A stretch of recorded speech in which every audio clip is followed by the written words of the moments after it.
Okay, give it up for Alex. All right. Thanks. Cool, so I'm starting the React portion of tonight. So what I'm going to be talking about tonight is, if you're using React out there, how can you build highly performant React apps? But also some of these lessons aren't tied to React, they'll also apply to other frameworks. So it's just kind of good general information as well. I will pitch it at a level where there might be a little bit of actual code in React, so if you're not super comfortable with JavaScript or React, I apologize, but hopefully I'll explain it enough that you can still follow along. I guess at the outset, I'm going to talk about mostly one technique about how to optimize your apps. But the biggest thing is I actually discovered these things by using the tools. There's a lot of really great tools out there now for finding performance hotspots in your apps, and specifically React apps. So firstly, this is your best friend now, I think, when we're doing good high fidelity measurements over time. So these two little things now are in Chrome, uses the same thing I was mentioning in the last talk, the high fidelity kind of timestamps. So you can really kind of record how long things are taking. So in the context of a React app, this is really useful to do, say, if you're using Redux and you're using middleware. I'm sorry, there's a lot of slang for those who may not be familiar with it, but you kind of want to start your timer, maybe re-render your app, do an update, and then stop it. And you can kind of see how long that took. And you can do it for every action or every change in your app and see what changes are the things that cause the biggest amount of time. Cool. And secondly, React has a tool set for doing performance measurements. Similar kind of idea. Start it, do your stuff, stop it. This gives you some really, really interesting metrics. The top one is definitely the most interesting. It will tell you, it will be really clear about what it did that was a total waste of time. Which is really helpful when you're trying to find performance hotspots, because those are things you can target like straight away because they had no user input but just wasted CPU time. And there's a few other ones there. But if you look up online if you're using React, those tools are definitely really, really useful. And that's how I kind of discovered this one. So it's only a 10-minute talk, so I'm not going to talk about all of them. I'm just going to talk about the biggest one. And this one is like the game changer in terms of making a performant versus unperformant React app, I think. Cool, so this is a general React application. Now, this is a very well-balanced tree. Your tree probably won't be very well-balanced. But I find generally React apps are quite flat and spread out quite quickly. But again, this will change depending on your app and your use case. But this is kind of just a tree, or if you think about outside of the context of React, these are like your components. So that's your root component, which might have a user list and a few other components, which then render out children. And the ones on the bottom row are the ones that actually end up being your leafs and actually rendering in the DOM. So we think about the first update, so I'll call it state 1. First update to your app. Does that look green to everyone? Or yellow? Oh, sorry, okay, it's supposed to be green. So the first state update will render everything. If there's nothing in the app, we want to render everything. That's good. All right. Second update comes along, we have a piece of data that's changed and we really want to only update that one node, right? Sadly, in React, default behavior, if you don't do anything smart, it will actually re-render the whole app, which on small apps is fine. A few hundred nodes, you're probably still good.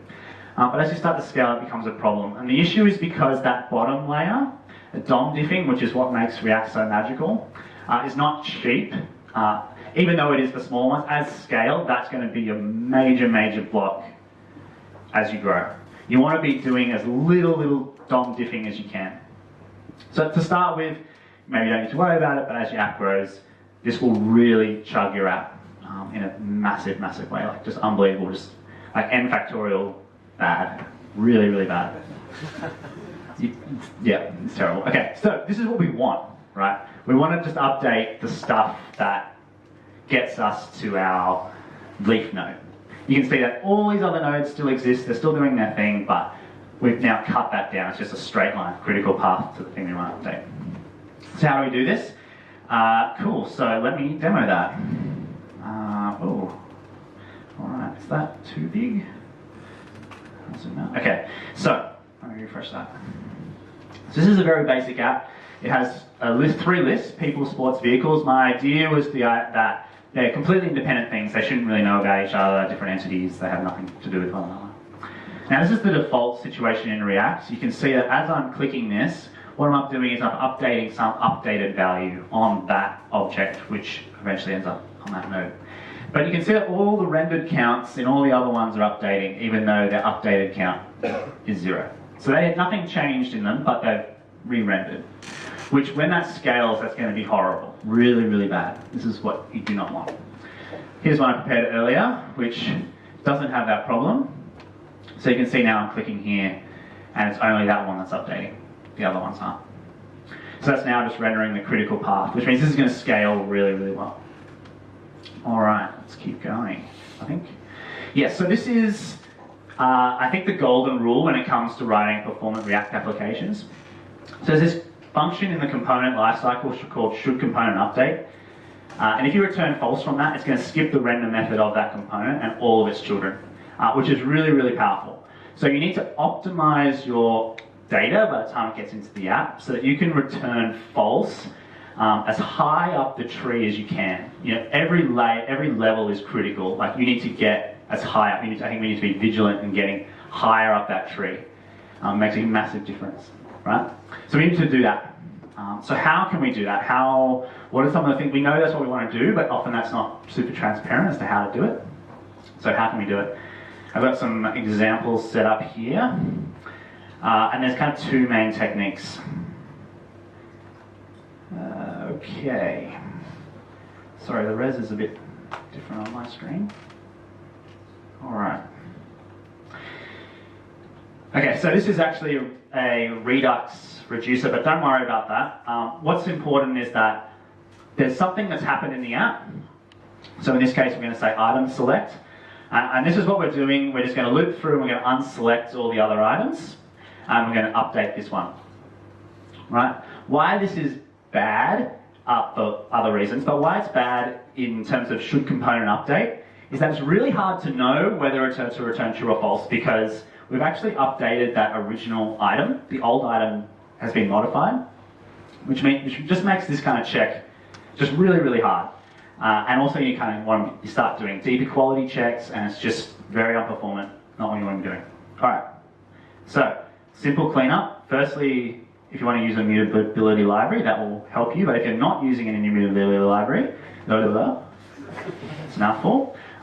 The really, really easy trick is whenever you change data on an object, just invalidate the reference. Right? As soon as you update any property, doesn't matter what it is, just return a new object. The spread operator or object of assign is a really nice way of doing that.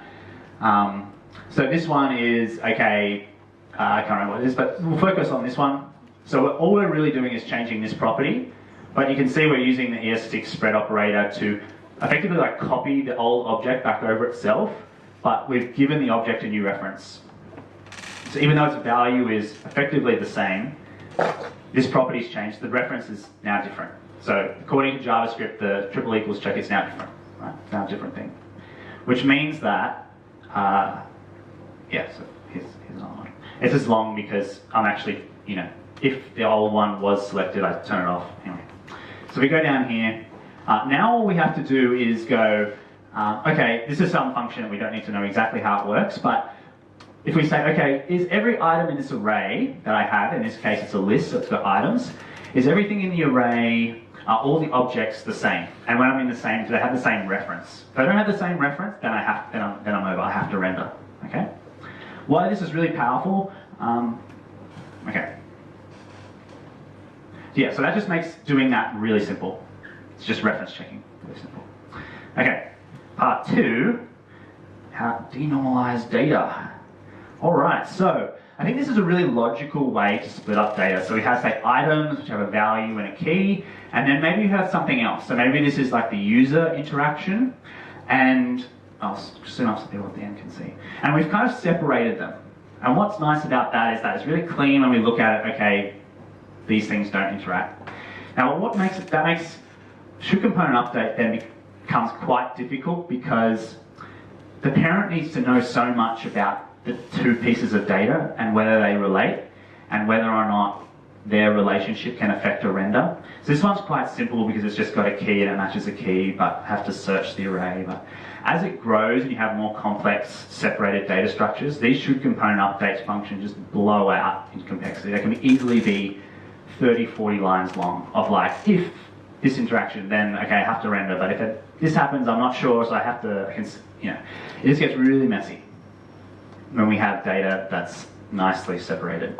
So, big trick number 2 is denormalize your data. So instead of having, by the time it reaches your app, instead of having, say, items and interaction as separate things, move interaction into items. Why that's really powerful is because then your reference thing just goes back to this. Every time you update your data, you just change, you invalidate the reference, and then all you're doing in your whole app from the top to the bottom in your should component update is just reference checks. And that's it. The should component update doesn't need to know anything. And that can be abstracted into a mix-in or something else as well to make that really simple. Cool. So, bringing it all together. How can we do should component update false or skip renders high up the tree? We want to make the checks really cheap. So reference checking is super, super cheap. So you want to be that's like the best way you can do it. Secondly, you want to make checks easy for you.